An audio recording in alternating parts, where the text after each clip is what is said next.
Olá, irmãos. Saúdo cada um de vocês com a graça e a paz do nosso Senhor Jesus Cristo. Amém? Meu nome é Miriam Anitta. Eu estou aqui só para compartilhar com os irmãos aquilo que eu entendi do texto chamado Cura Emocional. Esse texto é da irmã Juliana Vigil, não fui eu quem escrevi. E ela escreveu o texto para o Manancial, que é uma publicação de meditações diárias da União Feminina Missionária Batista do Brasil. Então, como não foi eu quem escrevi, foi a irmã Juliana, eu vou ler juntamente com os irmãos e contar, só contar aquilo que eu entendi, ok? Isso dito, vamos iniciar orando? Senhor Jesus, ensina-nos a ter a mesma compaixão que o Senhor teve daquela mulher que perdeu o único filho. Que nós possamos realmente amar o outro, Senhor. Ensina-nos e que nós possamos colocar em prática. Amém. Irmãos, então o nosso texto hoje bíblico está em Lucas 7, versículos 11 a 17. E diz assim, ó, vai falar de Jesus ressuscitando o filho de uma viúva. Pouco tempo depois, Jesus foi para uma cidade chamada Naim. Os seus discípulos e uma grande multidão foram com ele. Quando ele estava chegando perto do portão da cidade, ia saindo o enterro.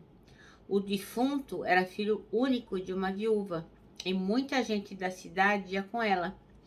Quando o Senhor a viu, ficou com muita pena dela e disse: "Não chore." Então ele chegou mais perto e tocou no caixão. E os que estavam carregando pararam. Então Jesus disse: "Moço, eu ordeno a você, levante-se." O moço sentou-se no caixão e começou a falar, e Jesus o entregou à sua mãe. Todos ficaram com muito medo e louvavam a Deus, dizendo: "Que grande profeta apareceu entre nós! Deus veio salvar o seu povo." Então, essas notícias a respeito de Jesus se espalharam por todo o país e pelas regiões vizinhas. Amém? Bom, irmãos, então, o nosso versículo-chave é o versículo 13, que diz: "Ao vê-la, o Senhor se compadeceu dela e disse: não chore." Então, o Senhor teve compaixão, ele teve pena daquela mulher, né? Por quê? Compaixão era compartilhar o sofrimento do outro. E essa palavra compaixão, como ela é escrita no original, ela tem a ver com sentir algo através das entranhas, ser movido a fazer algo pelas entranhas. Por quê? Porque naquela época acreditava-se que a sede do amor, a sede da piedade, onde morava o amor, a piedade, era o quê? As entranhas. Eles acreditavam que das entranhas vinham o amor e a piedade. Então, por isso que o Senhor Jesus teve compaixão daquela mulher. Então, o que aconteceu? Jesus vinha com o seu pessoal, era tipo uma procissão, gente pra caramba. E a mulher ia com o pessoal dela, que era uma procissão também. Gente pra caramba. Por quê? Porque como o morto, pelas leis lá judaicas, era uma coisa impura, ele tinha que ser enterrado fora da cidade. Não podia ficar dentro da cidade. Então aquele povo estava indo com a mulher sepultar o filho fora da cidade. Então, o que de pior poderia acontecer para uma mulher que já era viúva? Naquela época não podia acontecer coisa pior. Porque não é como os dias de hoje, que a gente fica com a pensão do marido, ou pode ficar com o seguro de vida dele, ou alguma coisa para se sustentar. Não. Naquela época, não. A mulher estava realmente à mercê, ela ia depender da bondade dos outros. Para ela ia sobrar, assim, 4 coisas, né? A bondade dos outros, rebuscar os campos, como está lá em Deuteronômio 24. Então, ela poderia ir através dos campos, aqui ó, 24, 19 e 21. Pode acontecer que na colheita do trigo ou da cevada você esqueça de pegar um feixe de espigas. Nesse caso, não volte para pegá-lo, mas deixe-o lá no campo para os estrangeiros, para os órfãos e para as viúvas. Então, isso era uma coisa que ela poderia depender, que era do que sobrava, né? Ou então ela ia receber o seu quinhão a partir das participações nas festas, tinha as celebrações, né? Então, tá lá em Deuteronômio 16, de 10 a 14, que diz assim, ó. Comemorem a festa da colheita em honra do Senhor, nosso Deus. Ofereçam a Ele o que quiserem, de acordo com as bênçãos que Deus tiver dado a vocês. E na presença de Deus, lugar que Ele tiver escolhido para nele ser adorado, todos deverão festejar e se alegrar. Você, os seus filhos e suas filhas, os seus escravos e as suas escravas. E os levitas, os estrangeiros, os órfãos e as viúvas que moram na cidade onde vocês vivem, é que vão poder ser beneficiados por isso. E outra coisa está em Deuteronômio 14, 28, que diz assim, ó. De 3 em 3 anos, juntem a 10ª parte das colheitas daquele ano e guardem nas cidades onde vocês moram. Então, essa 10ª parte, de 3 em 3 anos, ela poderia servir as viúvas também. Então, era só com que as viúvas contavam. Então, quando a viúva tinha um filho, ele seria o seguro de vida dela na velhice. Ele ia sustentá-la, porque naquela época a mulher não trabalhava, ela não podia fazer paninho de prato, ela não podia ir na feira vender qualquer coisa, ela não podia fazer nada. Ela só podia depender dos homens. E essa pobre viúva perdeu o marido e também um único filho. Então, que dor maior poderia acontecer para aquela mulher? Além da dor emocional, logicamente, né? Ela acabou de perder o sistema de previdência que ela teria. Então, porque era a responsabilidade dos filhos manter, financeiramente as mães na velhice. Então, a mulher desse texto que a gente acabou de ler havia perdido tudo. Ela perdeu o marido, perdeu o filho. Quer dizer, ela estava na pior, deu ruim. Ela não teria com quem contar.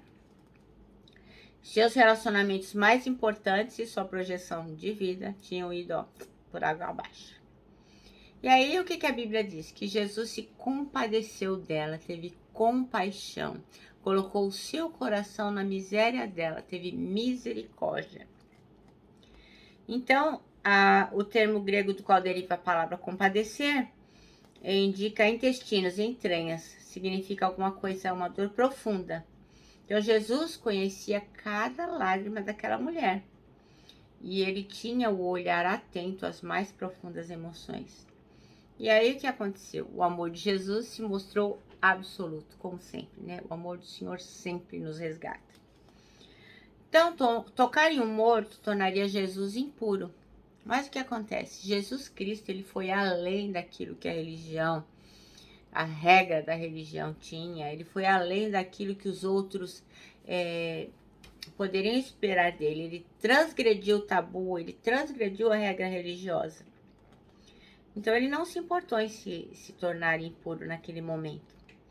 Era um costume judeu, não tocar em defuntos, em mortos, mas Jesus tocou. Ele não estava limitado às leis de cerimônia, ele estava acima de qualquer coisa, como está até hoje, inclusive acima da morte. O que Jesus fez? Teve misericórdia daquela mulher, ressuscitou aquele jovem e o devolveu à mãe dele. Talvez, principalmente nesses tempos de Covid, eu falo direto ao seu coração. A perda de alguém ou de algo importante tenha feito você sepultar a sua própria vida. Às vezes, quando a gente perde alguém que a gente ama demais ou alguma coisa que era tão importante pra gente, a gente acha que não vale a pena mais viver. Então, a gente acaba sepultando os nossos sonhos e nisso também sepulta os propósitos de Deus para nossa vida. Então, talvez você esteja amargando aí dor, frustração. Mas lembra, Jesus Cristo conhece as suas lágrimas. Ele conhece cada um dos nossos sentimentos. Ele conhece as nossas lágrimas, as nossas dores e as nossas perdas. Jesus Cristo está atento, ele está olhando para você. Então, hoje, pensando no mais profundo do seu coração, o que você gostaria que Jesus Cristo ressuscitasse hoje? Alegria, perdão, coragem, relacionamentos. Jesus pode fazer isso. As suas impossibilidades são as possibilidades de Jesus. Aquilo que para você é impossível de fazer, Jesus pode. Porque Deus não está limitado a nada. Jesus não está limitado a nada. Ele é Deus. Ele é o Senhor de todas as coisas. Ele é Deus acima de todas as coisas. Ele sempre foi. Ele é e ele sempre, sempre vai ser. A gente tem que se lembrar disso. A despeito de toda lágrima, de toda dor, de toda coisa ruim que a gente possa passar. Nós temos que nos lembrar que Deus, que Jesus Cristo está conosco e conhece o nosso sofrimento e as nossas lágrimas. Diante das impossibilidades, a presença de um Deus operante, o Deus do impossível. E nós temos que crer nisso. Nós estamos vivendo dias tão difíceis. A cada dia, irmãos, quando eu abro meu WhatsApp ou eu falo com alguma pessoa, me chega alguma notícia ruim. Alguém que morreu, alguém que pede oração, alguém que está muito doente, alguém que está entubado. Enfim, a cada dia uma notícia triste. Mas nós temos que nos lembrar que a despeito de todas essas coisas, Jesus Cristo é o Deus que pode, que repara, que está conosco e que conhece, Ele conhece a nossa tristeza e a nossa tribulação. Nós temos que confiar nele.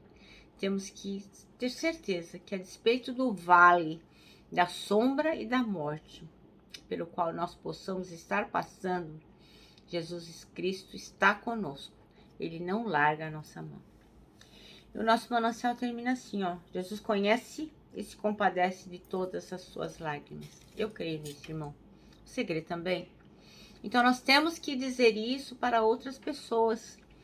Sabe, a gente não pode, cada vez que alguém fala assim, este governo, esse número de mortes, eu estou tão desanimado, estou sem salário, estou sem emprego, e a gente fica, é verdade, é o fim do mundo, nossa, que descaso, que absurdo, não vai sobrar ninguém, essa vacina não chega, quantos mortos. Não, irmãos, nós temos que levar uma palavra de esperança, porque nós conhecemos o amor de Deus, nós conhecemos que Jesus Cristo nos resgatou, nos amou, apesar de que nós éramos. Então, como cristãos, nós temos que levar uma palavra de consolo, de alívio. Se o mundo está em crise, nós temos que estar em Cristo. Não vamos nos esquecer disso, jamais. Que nós possamos ter, assim como Jesus teve, sempre compaixão do outro, misericórdia e amor. Amém? Então, eu me despeço aqui, ó, com o meu abraço fraternal, com o meu abraço diário de ursa. Lembrando que em 2021, ó, ninguém solta a mão de ninguém. E lógico, né? A nossa palavra de ordem que é saudades.